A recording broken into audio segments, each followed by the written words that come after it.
మొన్న ఆ భూమిని ఇక్కడ ఎంఆర్ఓ గారు, తిరుపతి రూరల్ ఎంఆర్ఓ గారు జనార్దన్ రాజు గారు ఆ భూమిని రద్దు చేసి ఇక్కడ ఉండే ఒక టీడీపీ కార్యకర్తకి ఆ భూమి జీపీఏ చేసే పరిస్థితి ఈ రోజు వచ్చింది. ఈ రోజు చంద్రబాబు నాయుడు అవిలాల చెరువుని దాదాపు 100 కోట్ల పైగా ఖర్చు పెట్టి అభివృద్ధి పదంలో అభివృద్ధి చేస్తున్నాడు. ఇప్పుడు టెండర్ల ప్రక్రియ కూడా మొదలు పెట్టారు. మొన్న పేపర్ లో వచ్చింది, మీడియా మిత్రులతో కూడా రాశారు. 22A ఉంది. 22A నుంచి డిలీట్ చేసిన తర్వాత వాళ్ళ పేరు మీద అమ్మోదైంది రికార్డు. వాళ్ళు అమ్మినారు. యాజ్ పర్ రికార్డ్ అది లా. దాని కాదనడానికి ఎవరికి హక్కు ఉంది? అంటే చట్టాన్ని కూడా మీ ప్రజలకి కళాన్ని పెట్టి రాసినటువంటి రాజ్యాంగ చట్టాన్ని కూడా కత్తులతో బెదిరిస్తామంటే, గుడ్డలతో బెదిరిస్తామంటే బెదిరిపోవాలన్నా దళితులు.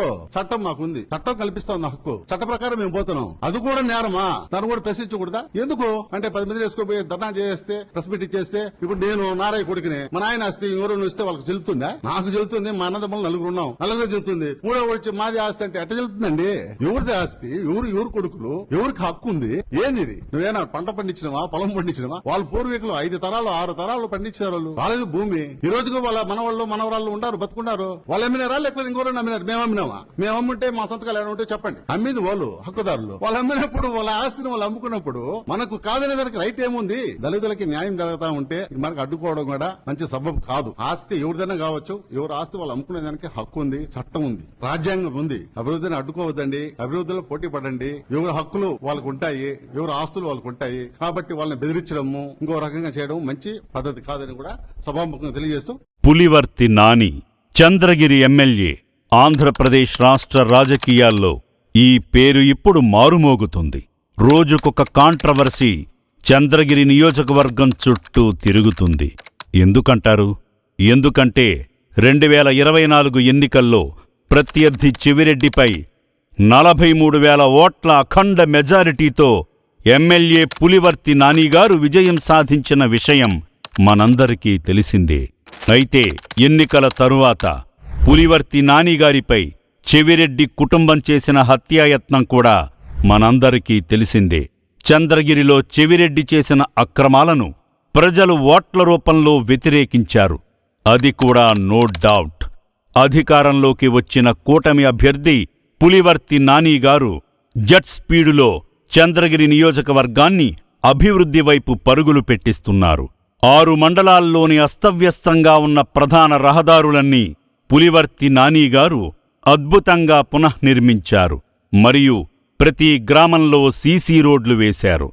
అంతేకాదు, నియోజకవర్గంలోని సుమారు 1100కు పైగా పాడి రైతులకు గోకులం షెడ్లు కట్టించారు. విద్యుత్ అవసరాలు తీరుస్తూ నూతనంగా 3 సబ్స్టేషన్లు నిర్మించారు. నియోజకవర్గంలోని ఆలయాల నిర్మాణం కోసం దేవాదాయ శాఖ నుండి సుమారు 24 కోట్ల రూపాయలు మంజూరు చేయించారు.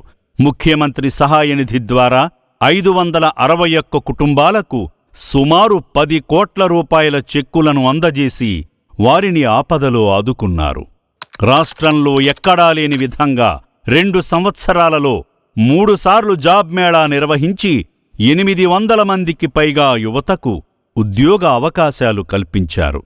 ఇలా చంద్రగిరి నియోజకవర్గం వ్యాప్తంగా ఈ 2 ఏళ్లలో సుమారు 900 కోట్లకు పైగా అభివృద్ధి పనులను చేపట్టారు మన పులివర్తి నానిగారు. వారంలో 5 నుండి 6 రోజులు నియోజకవర్గ ప్రజల కోసం అందుబాటులో ఉంటున్నారు. ప్రజా దర్బార్లు నిర్వహిస్తున్నారు. ప్రజల సమస్యలు తెలుసుకుంటున్నారు. ఆ సమస్యల పరిష్కార దిశగా ముందుకు వెళుతున్నారు. పులివర్తి నానిగారి పార్టీ కార్యాలయంలో ఉన్నంత ప్రజలు మరెక్కడా ఉండరేమో. ఇదంతా చూసి ఓర్వలేక ప్రత్యర్థి బ్యాచ్ వాళ్లు ఇక చంద్రగిరి నియోజకవర్గంలో మన పని అయిపోయింది అనుకొని ఆధారాలు లేని ఆరోపణలు చేయడం మొదలుపెట్టారు. పళ్ళున్న చెట్లకే రాళ్ల దెబ్బలు. అలాగే పనిచేసేవాడి దగ్గరకే ప్రజలు వస్తారు అని ఎక్కడో చదివాను. ఈరోజు చంద్రగిరి నియోజకవర్గంలో అది చూస్తున్నాను. నిత్యం ప్రజలకు అందుబాటులో ఉంటూ ప్రజా సమస్యలు పరిష్కరిస్తూ ముందుకు సాగుతున్న మన పులివర్తి నానిగారిపై ప్రతిపక్షాల నుండి ఇలాంటి కాంట్రవర్సీలు రావడం సహజం. ఎందుకంటే ఇలా ప్రజలకు అందుబాటులో ఉంటూ ప్రజల అవసరాలు తీరుస్తూ మౌలిక సదుపాయాలు కల్పిస్తూ చంద్రగిరిని అన్ని విధాలుగా అభివృద్ధి పథంలో ముందుకు తీసుకువెళుతుంటే మళ్లీ చంద్రగిరి ఎమ్మెల్యేగా పులివర్తి నానిగారినే కదా ప్రజలు ఎన్నుకుంటారు. ఎమ్మెల్యే అభ్యర్థినే లేపెయ్యాలని చూసిన చెవిరెడ్డి కుటుంబానికి ప్రజల మనసును గెలిచిన పులివర్తి నానిగారిలాంటి నాయకుడిపై గెలవాలంటే ఎంత విషం కక్కాలో కదా. విషమైతే కక్కుతున్నారు, ఆరోపణలైతే చేస్తున్నారు, కాని ఆధారాలు చూపమంటే చూపలేకపోతున్నారు. ఎందుకంటే చేసిన ఆరోపణలు వేటికి ఆధారాలు లేవు కాబట్టి. కులాల మధ్య, మతాల మధ్య, అన్నదమ్ముల మధ్య పచ్చగా ఉన్న గ్రామాలలో ఆఖరికి కుటుంబంలాంటి కూటమి ప్రభుత్వంలో కూడా చెవిరెడ్డి వాళ్ల తొత్తులతో గొడవలు పెట్టిస్తున్నాడు. ఇలాంటి పనులు చెయ్యకపోతే పాపం నిద్రపట్టేలా లేదు. అక్రమాలకు, భూకబ్జాలకు, స్కాములకు కేరాఫ్ అడ్రస్గా ఉన్న చెవిరెడ్డి కుటుంబాన్ని ప్రజలు మళ్లీ అధికారంలోకి తీసుకొస్తారా? వీళ్లు పులివర్తి నానిగారిపై చేసే విషప్రచారాన్ని ప్రజలు నమ్ముతారా? ముమ్మాటికి లేదంటున్నారు చంద్రగిరి నియోజకవర్గ ప్రజలు. ఓ చెవిరెడ్డి, నువ్వు ఎలాగూ 10 సంవత్సరాలు ఎమ్మెల్యేగా ఉన్నా మన నియోజకవర్గంలో ఎలాంటి అభివృద్ధి చేయలేదు. కనీసం చేసేవాణ్ణన్నా చేయనివ్వు.